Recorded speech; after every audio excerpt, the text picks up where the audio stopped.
Hello guys, Suchi leaks, விவாகரத்து, Poes garden ரகசியம்னு எக்கச்சக்கமான விஷயங்களை இப்போ தனுஷ் மொத்தமாக போட்டு உடைச்சிருக்காரு.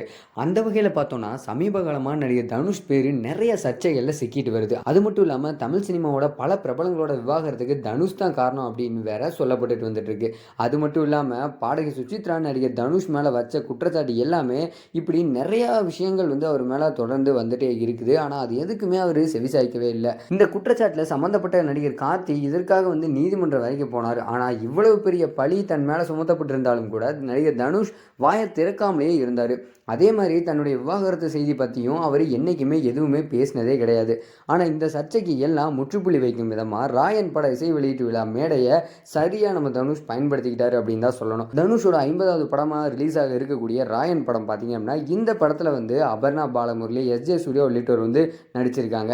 ராயன் படத்தோட இசை வெளியீட்டு விழா கடந்த ஜூலை 6ஆம் தேதி பார்த்தீங்கன்னா ஒரு பிரைவேட் காலேஜில் நடந்து முடிஞ்சிருக்கு. அந்த மேடையில் தனுஷ் மற்றும் ஏஆர் ரஹ்மான் பாடின அடங்காத அசுரன் பாடல் வீடியோ கூட பெரிய அளவில் வைரல் ஆச்சு. தனுஷ் மேடை ஏறி பேசினப்போ தன்னை சுற்றி பல சர்ச்சைகளுக்கு பதில் கொடுத்திருக்காரு. இந்த தமிழ் சினிமாவில் அதிகமாக பாடி ஷேமிங் பண்ணப்பட்டது அனுபவித்தது நான் தான்.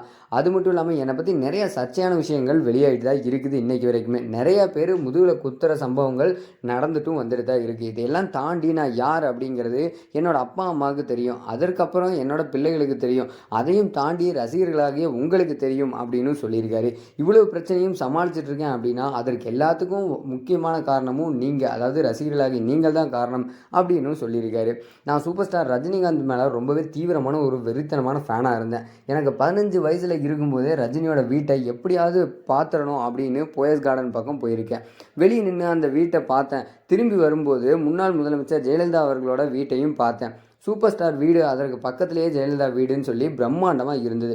இந்த போயஸ் கார்டனில் நமக்குன்னு ஒரு சின்ன வீடு கட்ட முடியாதா அப்படின்னு சொல்லி நான் ஏங்கியிருக்கேன். ஆனால் அதற்கப்புறம் பார்த்தீங்க அப்படின்னா நான் அந்த இடத்துல ஒரு வீடு கட்டணும் அப்படின்னு எனக்கு கனவு இருந்தது. அந்த கனவு கிட்டத்தட்ட 20 வருஷம் என்னோட உழைப்பு இன்னைக்கு நினைவாயிருக்கு அப்படின்னு சொல்லியிருக்காரு.